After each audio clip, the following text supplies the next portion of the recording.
Our next discussion examines how leaders translate voice and vision into lasting impact across leadership, culture, and community. Moderating this panel is Josh Griffin, Assistant Professor at the University of Washington.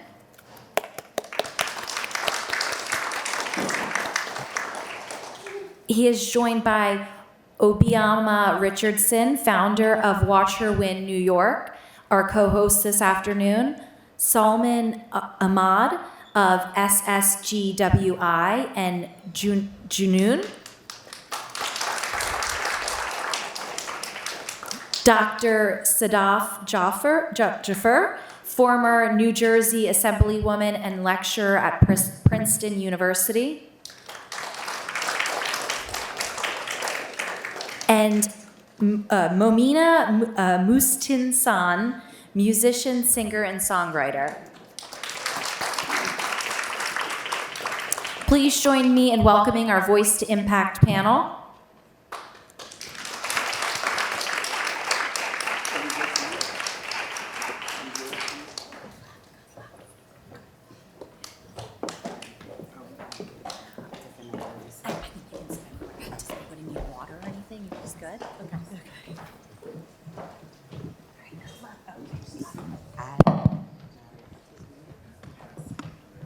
Hello, everyone.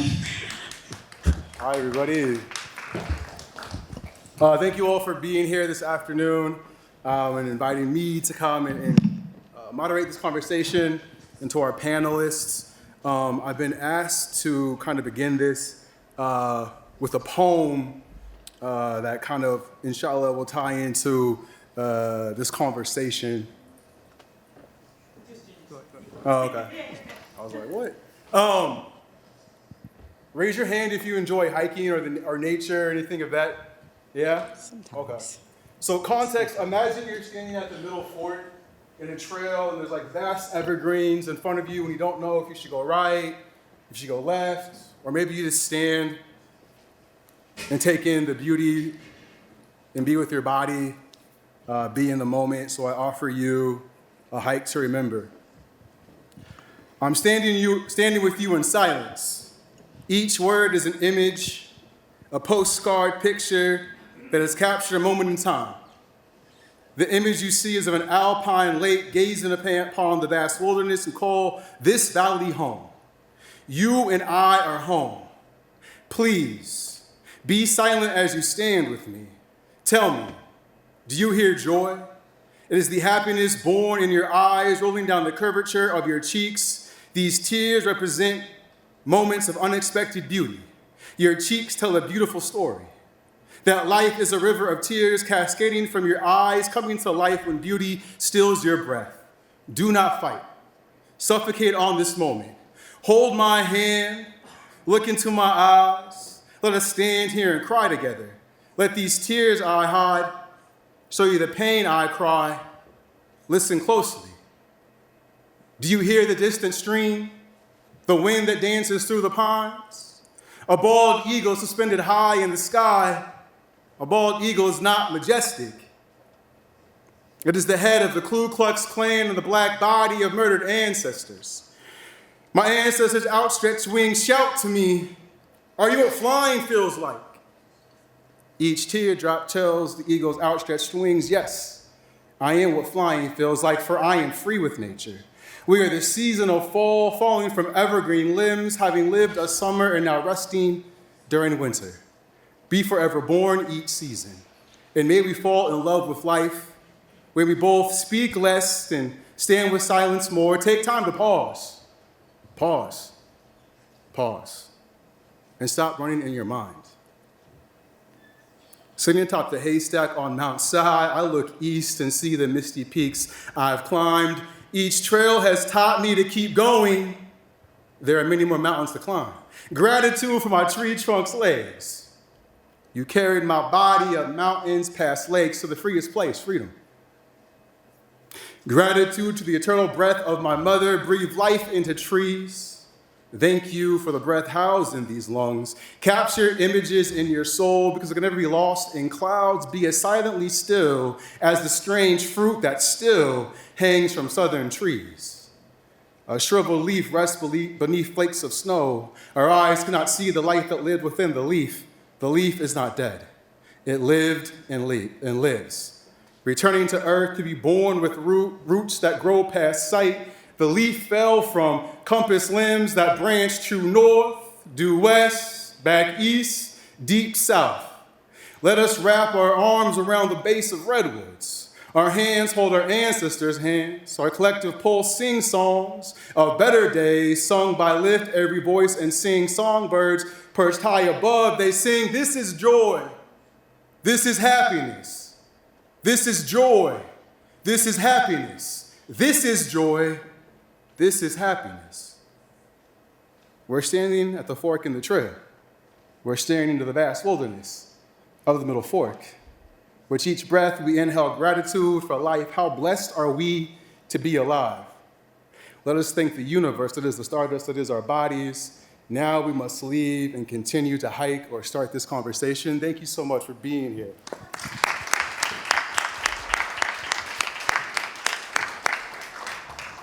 Thank you. So I think why I shared that poem is because each step was my ability to be able to step into my voice and to be able to lead to my own impact. So my first question to you all is, how have you all stepped into your voice with regard...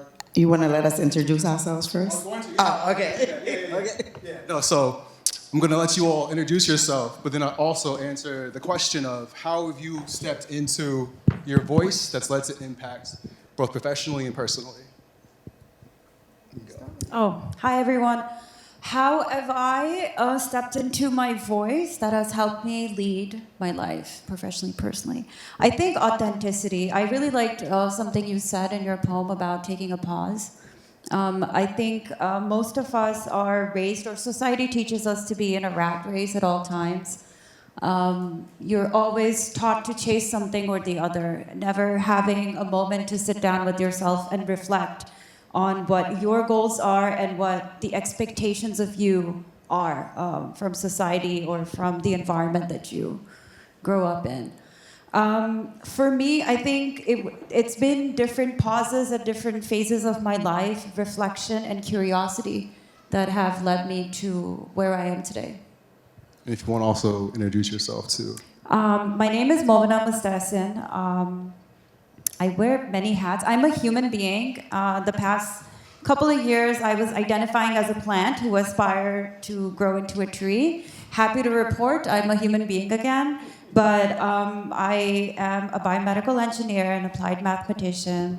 I'm a musician, singer-songwriter, as the title says. Social advocate, Web3 architect, but just a human being. Go to the next panelist. Hello, yes. Hi, everybody. How you doing today? I'm Obioma Richardson, CEO and founder of Watch Her Win New York. I am also owner of OBR Consultants, an IT solutions and digital strategy company.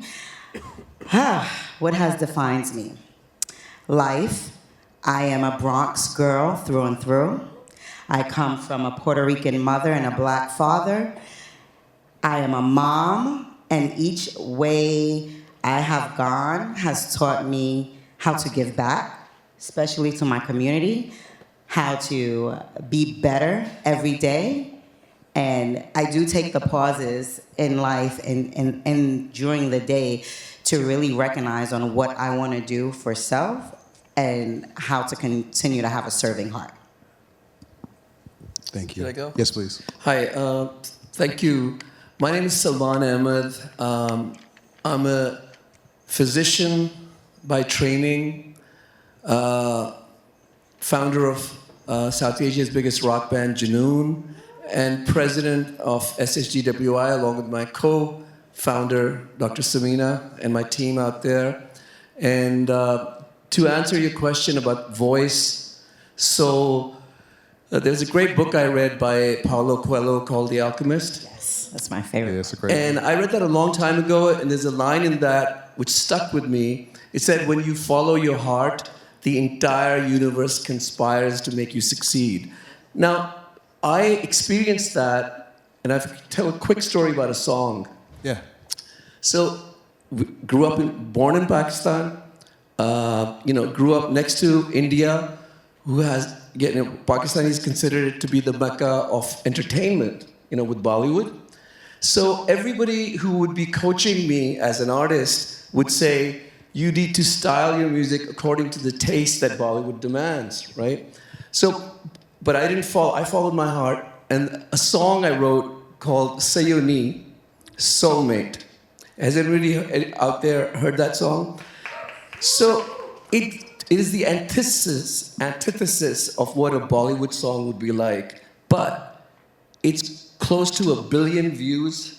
Biggest view, the viewership comes from India, from Bangladesh, and obviously Pakistan, and the diaspora. And what it is what the learning that I have with it is, if you want to make timeless and ageless art, listen to your inner voice, because it's whispering the truth. And I'll end with a couplet by the poet Iqbal. He said, that whisper in your heart has strength. It may not have the power to fly. दिल से जो बात निकलती है असर रखती है पर नहीं ताकत परवाज़ मगर रखती है. It might not have wings, but it has the power to fly. And that's what we're doing with SSGWI and philanthropy, Junoon, and all the other the different things that we're doing. Thank you. And I believe, too, we also have a video that we wanted to share. Yes. I need to get that quote from you. Sure. Thank you. You're welcome. I was trying to box everything in because I thought maybe we're not going to run the video. And now, this Pakistani band has been described as the U2 of the Muslim world. Junoon, the biggest rock band in South Asia. And the winner is Their name means obsessive passion. Here is Junoon.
Thank you, Zul. It was a great video. Next question, or panelists? That's really unfair. Yes, Very I tough act agree. to follow. But I'm Sadaf Jaffer. I'm an academic. I teach South Asian, Islamic, and Asian American Studies at Princeton University, and I have also had a career in public service. I was mayor of Montgomery Township, where I became the first Muslim woman mayor in the country, and thank you. And I was also served in the New Jersey legislature, where I was one of the first Muslim Americans and Asian American women to serve. So I kind of have this career that straddles academia and government and public service. I would say that my voice is always based on keeping my values in mind. making sure that everything I do is in line with my higher ideals. And this is something that I learned very young. I was interning at the State Department while I was in college, and someone I worked with there, taught me this, that basically always do what you need to do to be able to look yourself in the mirror. I think the values that power my voice are justice, truth, the search for truth, the pursuit of joy, and also humility. I think those of us who've been in positions of power and authority, and we see it with people all the time, they can let that get to their heads and think that they know everything. And I think we're all human beings, and every position that I've had is a mix of my hard work, but also luck that placed me there. So always trying to understand that I need to be humble, and I can always learn and do better. Thank you, thank you. As I listen to you all speak, I'm drawn to the Paulo Coelho, The Alchemist, and the personal legend, and know that I read that book at like the perfect time. If I didn't read that, I don't think I would be here sitting with you all. And so, was there a moment in your life, like a fulcrum, that really drew you to stepping into the moment, to become these individuals that you are, and to lead people and to impact millions and thousands of lives? We'll start from the end and work back. Yeah, start from here? Yes, please. Yeah. Let's see. There's so many moments that come to mind, but I know one moment that really sticks to my mind is when I became mayor of my town. And, the flash bulbs were going on, and my friends were like, I think you're the first Muslim woman mayor. I don't know. You should do a press release. You should do all this stuff. And I was a little bit wary of doing that because I saw how Muslim women like Rashida Tlaib and Ilhan Omar were treated, and I kind of was a little quiet about it. But then I saw how much it meant to people. I saw that, little girls in the community felt like, oh, this is something I can do. And I saw so many parents proud to introduce me to their kids and to have me speak at mosques and things that I would never have thought that I would be invited to do. And I think it's stepping into that role, understanding what you mean to other people, and trying to build that bridge for the future. Even though it might not seem as the most comfortable thing, it's something that really means a lot when you can be that example and try to be that person that you needed when you were younger. One of the things I always say is that our communities are very knowledgeable about politics, but maybe we don't see ourselves as shapers of politics. We don't see ourselves as decision makers. And I don't need to say it in New York City, that now there's lots of new voices in power, and that's really important. That's really wonderful. And it's step by step that we're building a much more inclusive, much more representative, and fairer society. Great.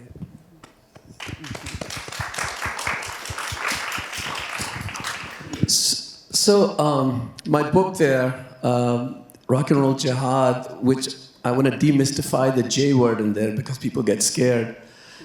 The word jihad really means to struggle, and rock and roll is a metaphor for freedom. So it's a struggle for freedom. And I'll summarize really what I've learned and what I've shared in the book is that each of us individuals, we have multiple gifts, right? It could be music, it could be sports, it could be leadership. But when we're growing up, the sound of the world is so loud that it drowns out our inner voices. And so most of the time we're followers, But if we recognize our gifts and follow that gift, as I followed, as a teenager, I wanted to play the guitar against all my family's history and their fears. I followed my heart. And that gift connected me. I took action on it. It connected me to my purpose. So that acronym of GAP, gift, action, purpose, is what I do with everything in my life. And then the other acronym is PhD, passion, hard work, discipline, which leads me to the bar, not that bar. Balance, awareness, resilience. And my wife, Samina, and I, we follow that with our nonprofit, SSGWI.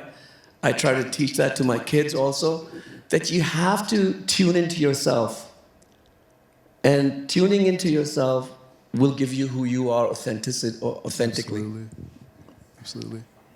How about for you? Well, I just want the audience to know that I did not see these questions beforehand, so you're going to get a very real version of whatever comes my way.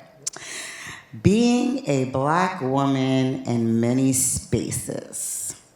I started in the IT industry when I was 23, very male-dominated, and it was rough. And I had to find, at that time, Obioma, do you want to be here and push through? Because there are people who think that you cannot do this. Or are you going to run and fly away and do something else? And I pushed through, and I went through every single obstacle that you can think of. I went back to school, all the way, I got my MBA. I ended up in spaces with people telling me, oh, just because you have your MBA doesn't mean you'll know everything, right? But I was the only Black woman in the room who knew everything. But if I didn't continue and push through those obstacles and through those ceilings, I'm looking at the panel right now. I wouldn't be comfortable 20 years ago being here, right? I'm comfortable with everyone on this panel. I'm comfortable with who I am right now. So that's what got me through. Love it. Thank you. How about for yourself? It's actually a really interesting question. I think for me, growing up between two continents, my family moved here before 9/11, and I was the only brown Muslim kid in a predominantly white Jewish school. And then, so I'd spend half the year here, half the year in Pakistan, in various different cities. I was always a misfit. I never felt seen, and I didn't even want to be visible. So I never took the pressure of what people expected of me. Nobody knew me. And I think it made me really curious to see how different systems work and why people think the way they think, why they do what they do. I think it was that curiosity that led me to do whatever I did with my life, thinking I was just a fly on the wall. That's beautiful. Definitely. Clap it up, clap it up, clap it up. I have a final question for you all. And in this question, please also name how people in this audience can support you, follow you, and be in community with you. So there's often a gap between the person the world sees and the person carrying the responsibility of the work, that weight to be able to choose to step into this moment, to be the impact that the world sees. What's the cost you've paid for choosing that purpose over comfort or approval? Or approval. Yeah, whoever wants to jump in first. So I'll say this. Starting a nonprofit is not an easy feat, right? You have to find funding. You have to make sure that you have a mission that community is going to take to. For me, I started Watch Her Win, and I self-funded it because I saw there was a need. There was a need for women within the community to have access that leads to opportunity. 8 months ago, I separated from corporate, and that, I was an IT leader, and, I made a lot of money, and I funded my organization. So within that 8-month gap, that's the risk I took, because I believe so much in this mission to help women that need opportunities, that this is the focus. We are not a $5 billion organization, but we still make an impact every day, and it's a global impact. I've done things in Mexico, I've done things in London, I've done things in Italy.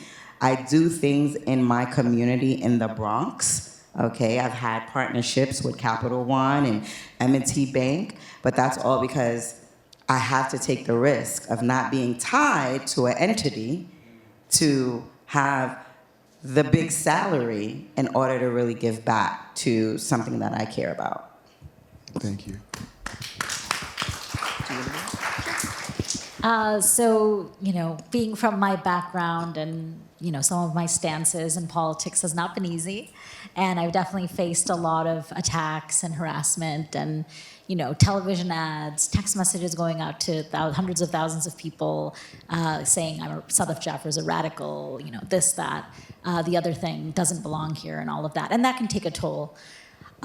So I think that what I would say for the best thing that any of us can do is to always keep in mind the humanity of the person in front of us. I think when it comes to public figures, especially elected officials, we can just see them as this figure that represents something and just really be nasty and try to take them down. And that's not healthy. Hate in any form hurts all of us. And even though we might be on other sides of issues, we might feel very, very strongly about things, ultimately we have to connect our humanity. And there's a lot of forces out there that don't want us to because they profit from the, anger, they profit from war, they profit from weapons, but we can't let them, take that away from us because that's really the most beautiful part of any one of us. And it's the only way we can move forward because, as I said, any form of hate, eventually it circles around and comes right back to us. So the way to help me or my cause would be to connect to the humanity of every person in front of you, even the person that you oppose, and build that community of support. If you want to see women, founders, build a network to support them. If you want to see women in politics, build a network to support that. Because otherwise it feels like you're just out there on your own. And I'm sure many of the people who've stepped in those positions know how difficult that is. So build those networks, build that support, and connect to the humanity of each person that you interact with. Even if it seems like they're very distant, they are, at the end of the day, just human beings. Thank you. So, very similar to what you were saying, you were in the corporate world and then you came into the nonprofit. Because we recognize, my wife, Dr. Samina, who's the co-founder of SSGWI, that we recognize that if we've got to a certain stage, it's a responsibility upon us to pull other people up as well. So what are the three things that are most needed? Food, water, housing, affordable housing. So what does SSGWI do? And it's ssgwi.org.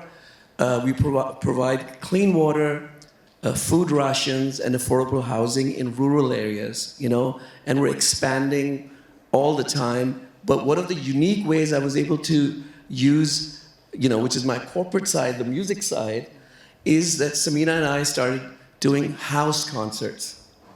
House concerts for about 100 to 150 people to raise funds for our nonprofit. And by the way, if anybody, Zol, wants to invite us, we bring the whole band, the whole shebang, but you got to support SSGWI and the nonprofit. And on the for-profit side, what's great with AI is that you can have a YouTube channel now, the Junoon YouTube channel, subscribe to that, it monetizes. Through TuneCore, we reach all distribution automatically through AI. So Junoon on that, and that's multiple revenue streams, So nonprofit, for-profit, and bringing those two together. Yeah. Love it. So I don't entirely remember what the question was, but was it, It's a good question. Let's look. Thank you. Of course. It was how do you describe yourself and your business? Oh, I don't think that was the question. Yeah. No. No, it was. I don't think so. From what I'm assuming, maybe the question was what you eventually learned from. So there's often gaps between what the world sees and how you carry yourself. Like, what's been the cost for choosing your purpose over comfort? Okay, so And approval. there are always huge gaps between how the world perceives you, especially if there are millions of people looking at your work, forming perceptions about you. And especially being a woman from South Asia, having that level of exposure without expecting it. Because remember, I was the fly on the wall. Yeah. It made me firstly realize that if these are the challenges that I'm facing as an educated, privileged woman who has access to so much more than the 124 million other girls in Pakistan, I owe them a great deal of mentorship. As Uncle Ben says, I love quoting him from Spider-Man, with great power comes great responsibility. I took that platform to try and humanize the experience of being a woman, of having an opinion, of being imperfect and not chasing perfection. But then eventually what I realized with all the work that I did do and extend myself for almost a decade, that I also owed something to myself, and I chose intentional silence, where if you're always up there for people to have perceptions or opinions on, your internal dialogue can also get messed up. So sometimes if, even on a plane, they tell you put on your oxygen mask before helping other people. I had to come to that realization that, sometimes intentional silence is more powerful and is also something that you're doing as service to people who look up to you. So it's okay to take breaks. That's so profound. Let's clap it up for all of our panelists, please. I just wanted to say something. So this is Sure. New York Tech Week, and a lot of people, I do believe, are trying to find a way to do good or to do something. There's a big technology divide in a lot of communities. I live in the Bronx. Within New York City alone, you have communities, and the technology divide is not about not having a device. It's not about not having access to Wi-Fi. It's about opportunity. What I'm seeing in my community is that as AI is forced and pushed upon us, people are losing cognitive ability to actually learn how to build. So, my ask to the audience and whomever wants to really be part of really bridging that gap and that divide is find an organization that is working in communities to bridge that gap. Anyone up here, watch her win. My career has been technology for over 20 years. Yeah. It is my passion to make sure that my people are not left behind. I teach technology empowerment classes to senior citizens, right? Because they should not be left behind. So that's my ask, is don't leave people behind as you grow.